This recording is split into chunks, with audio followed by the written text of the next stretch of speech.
नमस्कार साथियों, स्वागत है आपका आपके YouTube channel target with Prince. मैं हूं आपका दोस्त प्रिंस सिंह। आज हम लोग यहां हिंदी साहित्य पढ़ेंगे जो कि नेट जेआरएफ में उपयोगी होता है। खासकर आज हम नेट जेआरएफ एग्ज़ाम की एक स्ट्रेटजी बनाएंगे, एक योजना बनाएंगे जिससे आने वाले कुछ ही महीनों में होने वाले एग्ज़ाम में क्वालिफाई कर सकें। तो सबसे पहले अगर हमें नेट का एग्ज़ाम देना है तो हमें क्या करना है कि उसका एक योजना बना के तब हम तैयारी करते हैं तो ज़्यादा उपयोगी सिद्ध होगा। और नेट के एग्ज़ाम देने से पहले हम लोग उसका एक पैटर्न जान लेते हैं कि नेट का एग्ज़ाम किस तरीके से होता है, कैसे प्रश्न पूछे जाते हैं और उसकी क्या योग्यता है। ठीक है, तो अगर हम सबसे पहले जब नेट की बात करते हैं तो नेट में 2 पेपर होते हैं। ठीक है, फर्स्ट पेपर जो होता है वो कॉमन पेपर होता है,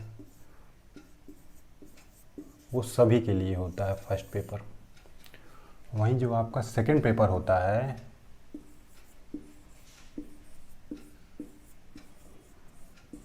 आपका स्पेसिफिक सब्जेक्ट होता है। क्या होता है? सब्जेक्ट होता है। कौन सा? जो आपका पीजी में सब्जेक्ट रहा हो। ठीक है, आज हम फर्स्ट पेपर की बात करते हैं तो फर्स्ट पेपर में 50 क्वेश्चन आते हैं। कितने? 50 क्वेश्चन। एक क्वेश्चन 2 नंबर का होता है, तो अगर हम 50 से को 2 से गुणा कर देंगे तो हमारा कितना हो जाएगा? 100। तो 100 क्वेश्चन और 100 नंबर का पेपर हमारा फर्स्ट पेपर होता है। अगर हम फर्स्ट पेपर के सिलेबस की बात करते हैं, अच्छा सिलेबस के पहले हम जान लेते हैं किसमें कितना क्वेश्चन आता है। वहीं सेकंड पेपर में 100 क्वेश्चन आता है आपका स्पेसिफिक सब्जेक्ट, जो आपका पीजी में सब्जेक्ट हो उसके उसी में से।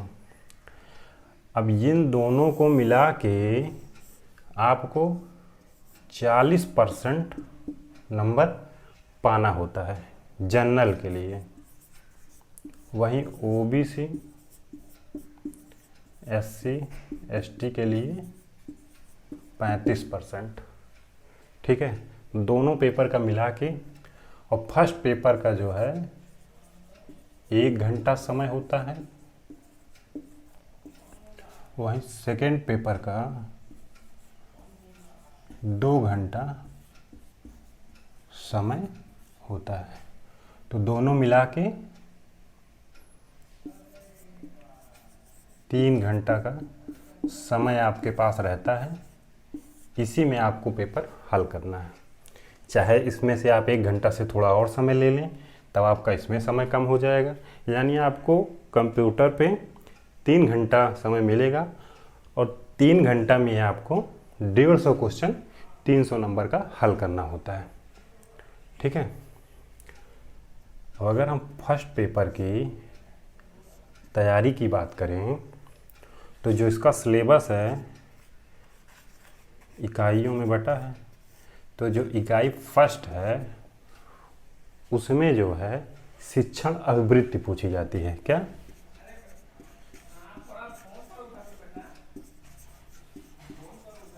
शिक्षण अभिवृत्ति पूछी जाती है। वहीं इकाई 2 में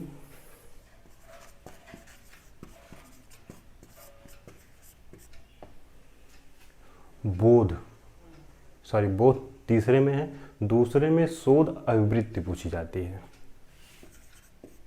क्या? शोध अभिवृत्ति। और इकाई 3 में बोध का मतलब इसमें एक गद्यांश दिया जाता है और उसी से संबंधित प्रश्न रहते हैं। उसी गद्यांश में पढ़ के आपको प्रश्न को हल करना होता है। अब आते हैं इकाई 4 में।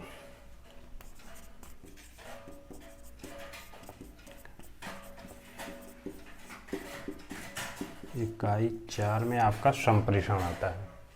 ठीक है। और फिर इकाई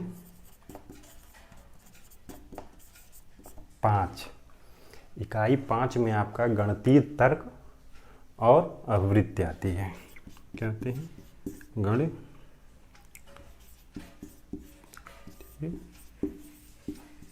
तर्क।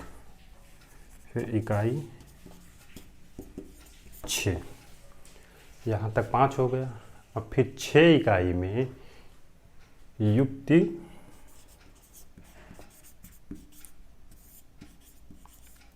तर्क।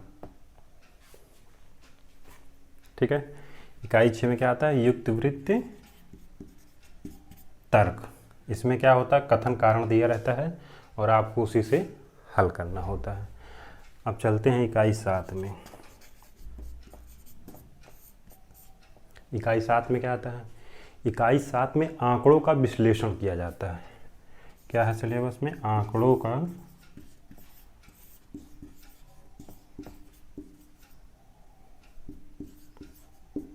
विश्लेषण, जिसको इंग्लिश में डीआई कहते हैं। इसमें 5 क्वेश्चन आते हैं। 5 में आपकी कोशिश रहे जितने अधिक से अधिक आप कर लें। फिर वहीं इकाई 8 आता है। अब इकाई 8 में आपका सूचना और संचार प्रौद्योगिकी आता है। क्या आता है? सूचना संचार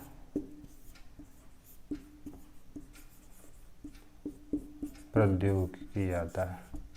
ठीक है, जिसको आईसीटी कहते हैं।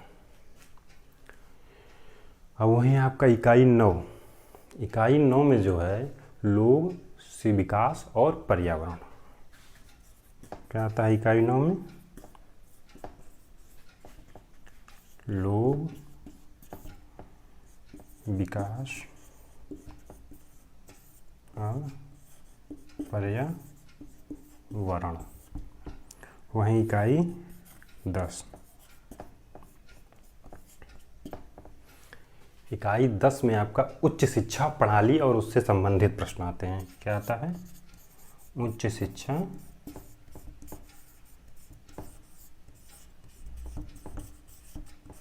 प्रणाली। ठीक है, ये तो आपका सिलेबस हो गया।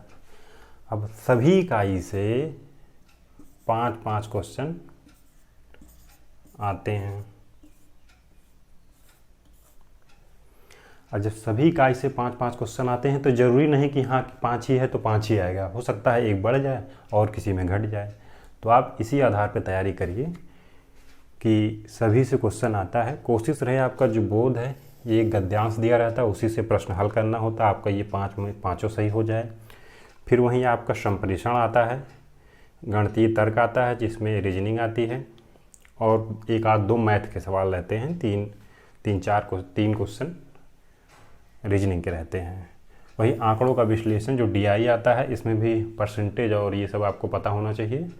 ये भी आपको कोशिश करिए ज़्यादा से ज़्यादा सही हो जाए। सूचना प्रौद्योगिकी आता है, लोक विकास और उच्च शिक्षा प्रणाली। सभी से 5-5 अगर क्वेश्चन आते हैं तो 10-25 50 क्वेश्चन, 50 क्वेश्चन आपका ये हो गया। ठीक है, और इन सब की अगर हम बुक की बात करें, ये पूरा कि हम इसको पढ़ें कैसे, तो अगर आप इसकी किताब लेना चाहते हैं तो संपूर्ण एक जिसमें सारा सिलेबस दिया हो, एक KVS मदान करके नेट फर्स्ट पेपर की बुक आती है। ठीक है, आप इसको ले सकते हैं। वहीं अगर इसका पुराने जितने पेपर हैं सब आप ले लीजिए। उसकी एक अच्छी बुक आती है, अनसाल्व आती है, AGP पब्लिकेशन की अनसाल्व आती है, इसको आप ज़रूर ले लीजिए। AGP पब्लिकेशन और KVS मदान के। ये आपका फर्स्ट पेपर हो गया। अब हम बात करें स्पेसिफिक आपका सब्जेक्ट। अगर हम सब्जेक्ट की बात करते हैं तो यहाँ ये जो चैनल है आपका टारगेट विद प्रिंस पे, यहाँ हिंदी पढ़ाई जाएगी। तो हम जब बात करेंगे तो इसका हिंदी साहित्य की बात करेंगे। ठीक है, ये तो एक कॉमन हो गया, सबके लिए है। इसमें आप कोशिश करिए कि आपका 30+ क्वेश्चन रहे। अगर आपका इसमें 30+ क्वेश्चन रहता है, 100% आपका नेट होगा। सिर्फ आप हिंदी पढ़ते रहिए यहीं से, कहीं आपको भागने की ज़रूरत नहीं है। फर्स्ट पेपर डेली 1-2 घंटे पढ़ते रहिए, और हिंदी यहाँ जो आपको पढ़ाई जाएगी, जो आपको प्रैक्टिस सेट दिया जाएगा, यहाँ डेली आपको प्रैक्टिस हल कराया जाता है, उसी को आप देखते रहिए, पर्याप्त है। और कुछ किताबें भी ले लीजिए, खुद से आप थोड़ा मेहनत कर लीजिए, तो आपका 100% नेट JRF हो जाएगा। अगर हम अब हिंदी सब्जेक्ट की बात करते हैं,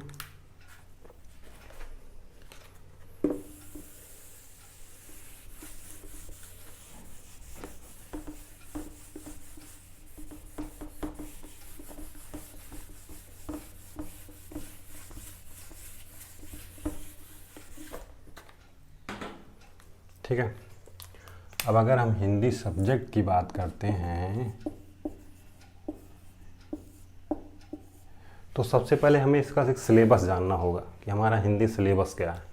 हिंदी सिलेबस जानने के लिए इसको सबसे पहले आपके पास सिलेबस होना चाहिए। हिंदी सिलेबस को इकाइयों में बांटा गया है, ठीक है।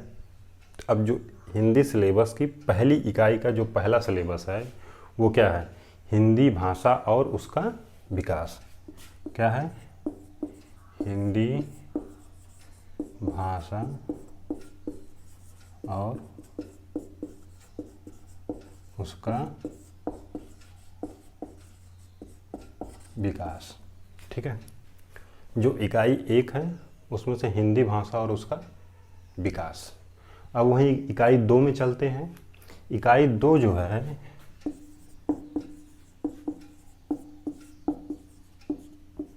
हिंदी साहित्य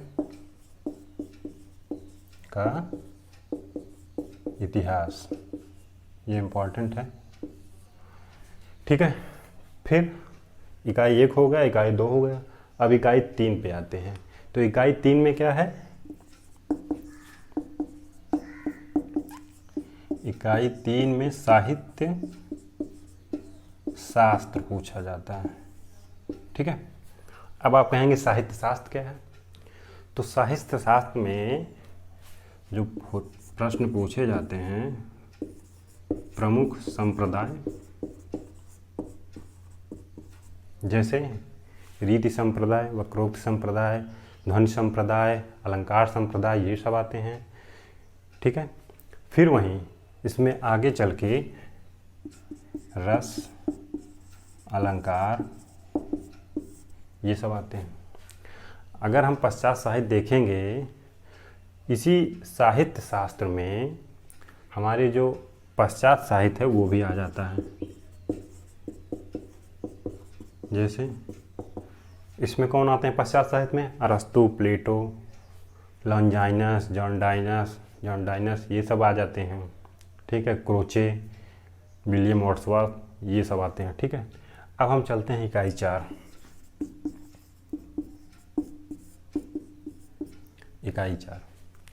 इकाई 4 में क्या है? इकाई 4 में NTA नेट के जो सिलेबस में वैचारिक पृष्ठभूमि है, क्या? वैचारिक पृष्ठभूमि।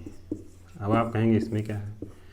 इसमें वैचारिक पृष्ठभूमि में आपका स्वाधीनता आंदोलन से संबंधित, नवजागरण, हिंदी नवजागरण, भारतेंदु जागरण, ठीक है, और अंबेडकरवाद, गांधीवाद, लोहिया, मार्क्स, लेनिन, ये सब वाद जो है इसमें है।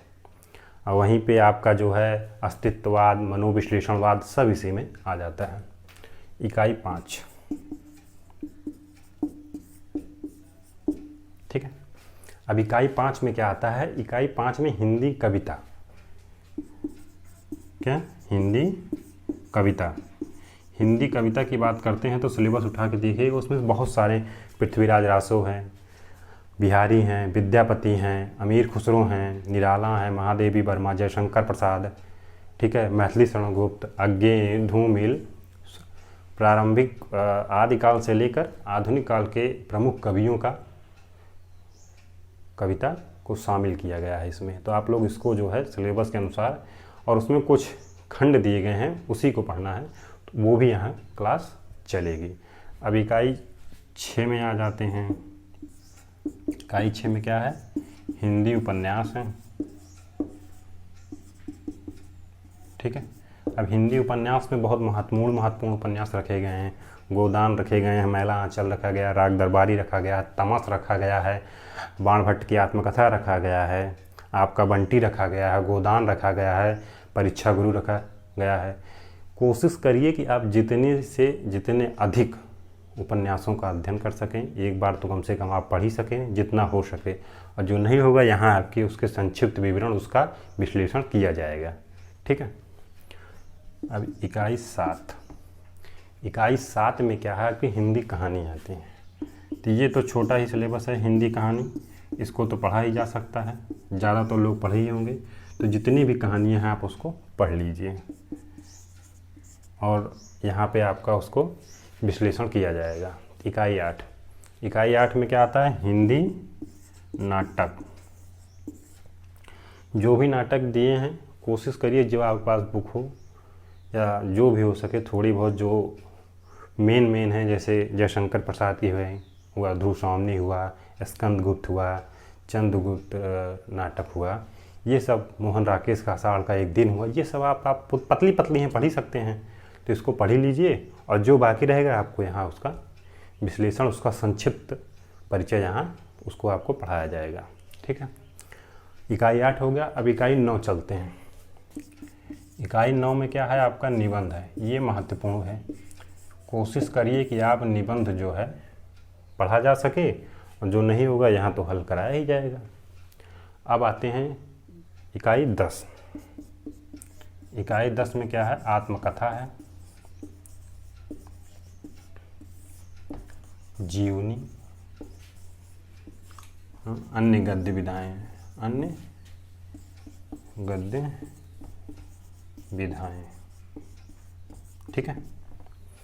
आत्मकथा में बहुत अच्छी आदमी, जैसे तुलसीराम की मुर्दहिया है, प्रेमचंद घर में है शिवरानी देवी जी के, और वहीं ठकुरी बाबा महादेवी वर्मा का है। ठीक है। आवारा मसीहा है विष्णु प्रभाकर का। तो कोशिश करिए कि कुछ 2-4 तो आप पढ़ ही लें, और बाकी यहाँ तो आपको मिल ही जाएगा।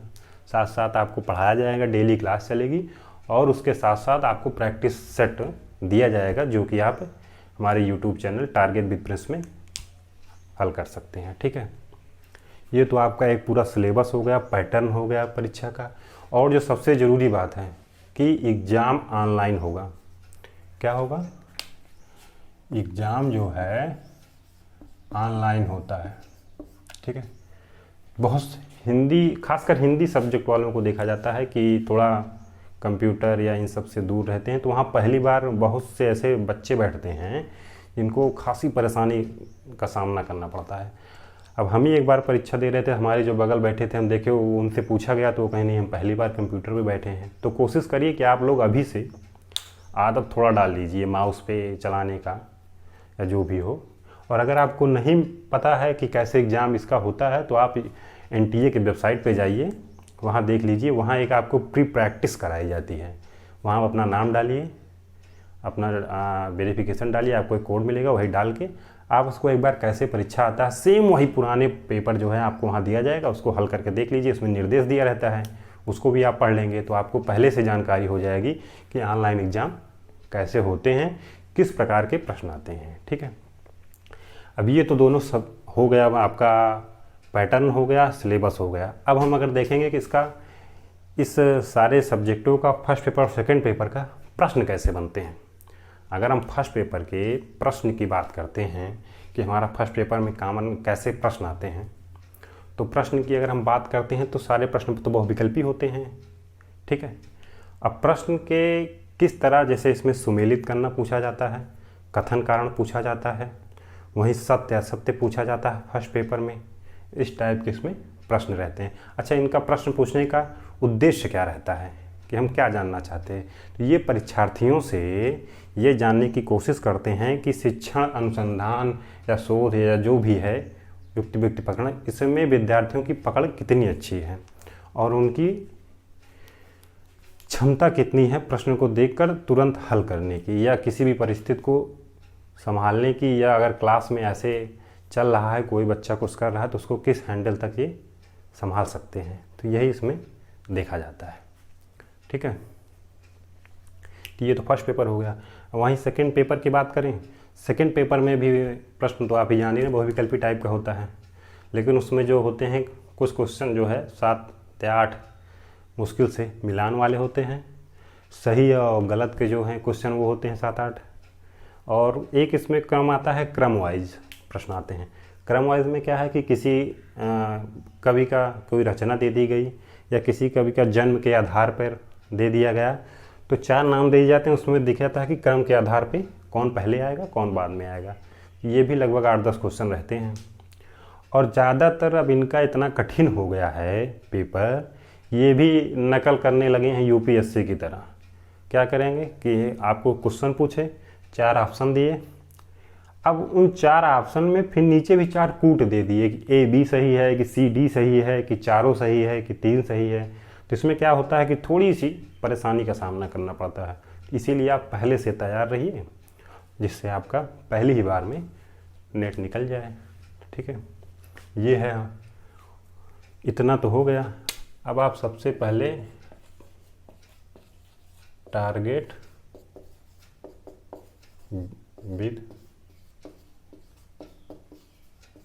प्रिंस नाम के यूट्यूब चैनल को सब्सक्राइब कर लीजिए, जिससे यहाँ हिंदी साहित्य की डेली चलने वाली क्लासेस आपको मिलती रहें, और जो भी यहाँ क्लासें चलेंगी इकाई 1 से इकाई 10 तक चलेंगी, क्रम वाइज चलेंगे, जिसमें आपको भी पढ़ने में आसानी हो। ठीक है, और जो भी पढ़ाया जाएगा उसका जो है 1 दिन बाद टेस्ट कराया जाएगा, एक as a test practice paper बना के यूट्यूब पर डाल दिया जाएगा, आप लोग उसको हल कर सकते हैं। तो ठीक है, धन्यवाद, आज इतना ही। चैनल को लाइक शेयर और सब्सक्राइब करना ना भूलें।